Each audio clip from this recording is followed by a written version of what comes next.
তো তোমরা ভাবছো বন্ধুরা যে বৌদি ভিডিও এত কম দেয় কেন? কেননা তার কারণটাই আমি আজকের বলতে এসেছি। আমি ভিডিও কম দেওয়ার কারণটা, কেননা আমি যে ভিডিও বানাই কেউ সেটা পছন্দ করছে না। আমি সকালবেলা উঠে কাজ কাম সেরে আমি কাঁদছিলাম, সারা রাত ঘুমাতে পারিনি। দেখো কি অবস্থা হচ্ছে চোখের নিচে, তোমরা নিজেরাই দেখো। তো কেউ পছন্দ করে না বলে তার জন্যই আমি বানাতে পারি না ভিডিও। সবসময় যে ক্যামেরা নিয়ে দৌড়োদৌড়ি করবো সেরকম উপায় নেই আমার। থাকি ভাড়া বাড়িতে, একটা ঘরে আমাকে থাকতে হয়। তোমরা দেখতেই পাও, একটা ঘরে আমার সবসময় ভিডিও বানাতে হয়। আর এই এক নাইটি, এক ঘর, এক কিছু, এক দূর, এক জিনিস দেখাচ্ছি। কি করব বলো, আমার উপায় নেই। তোমরা জানো দুদিন আগে কি হয়েছে?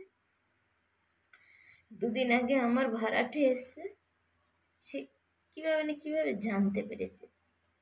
আর তারপরে আমার ঘর ভাড়াটাও দেওয়া হয়নি, একটু দেরি হচ্ছিল। কারণ এর বাবা না সেরকম ভাবে ইনকাম করতে পারছে না, আর বাচ্চার পড়াশোনার জন্য পেরে উঠছি না। তো বলছে ফোনটা বিক্রি করে দিয়ে তো দিতে পারো, ফোনে তো ভিডিও বানাও, কেন টাকা পাও না তুমি?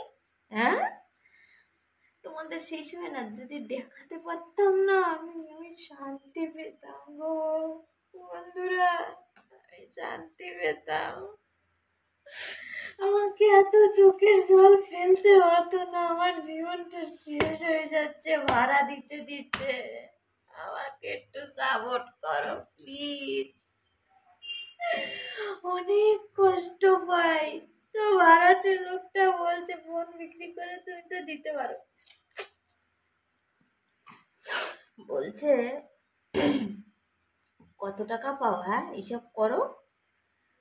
শুধু সবসময় বলে কেন টাকা পাচ্ছ না, এসব তো করে বেড়াও, টাকা পাও না, টাকা কত পাচ্ছ, এরকম বলছে। আমি কি বলবো, অথচ আমার জীবনে কি হচ্ছে, আমি জীবনটা ফেটে যাচ্ছে আমার। আমি তো ইউটিউবকেও ভালোবেসে ফেলেছি, আমি ছাড়তেও পারছি না। আর আমি যে অন্য কাজ করব, আমি কি করে করব বলো? আমার শরীরে এতগুলো রোগ আছে, পেটে 5-6টা কাটা, অপারেশন, পাইপ ঢুকানো ছিল। তারপরে এমন আমার রোগ আছে না, তোমাদের বলতে পারবো না আমি। তোমরা বললে না মাথা ঘুরে যাবে তোমাদের ভাবলে। কতগুলো রোগের সঙ্গে যুদ্ধ করে আজও বেঁচে আছি শুধু। তাও জানো তো, মনের জোরে সব কিছু করছি, আশা ছাড়ছি না। তো লোকের লাত্তি খাচ্ছি, ঝ্যাঁটা খাচ্ছি, মার খাচ্ছি, ধর খাচ্ছি, তো কি হয়েছে? গালাগালি শুনছি।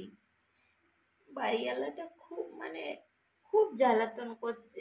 কোথা দিয়ে দেবো এত টাকা পয়সা? একটা জায়গাও কিনতে পারছি না। জায়গা কিনা, জায়গা কিনে নিলে আর আমি করবো না ভিডিও। ছোট্ট একটা ঘর কুড়ে ঘর করে আমি ওখানেই থেকে যাব, আর আমি আসবো না, আর কোনো দিন কলকাতায় আসবো না, আর ভাড়াও থাকবো না বন্ধুরা, আর এত লাতি টাকা খাবো না। প্লিজ বন্ধুরা বিশ্বাস করো তোমরা, আমি এই জন্য ভিডিও বানাতে পারছি না। আর আমার আর কিছু করার নেই, আর আমার ক্ষমতা নেই নিত্য নতুন জামা কাপড় দেখাবো, নিত্য নতুন কিছু দেখানোর মতো। প্লিজ প্লিজ ক্ষমা করো আমাকে, প্লিজ বন্ধুরা, আমি ভিডিও দিতে পারছি না। সাথে থেকো, পাশে থেকো, তোমরা একটু সাপোর্ট করো আমাকে।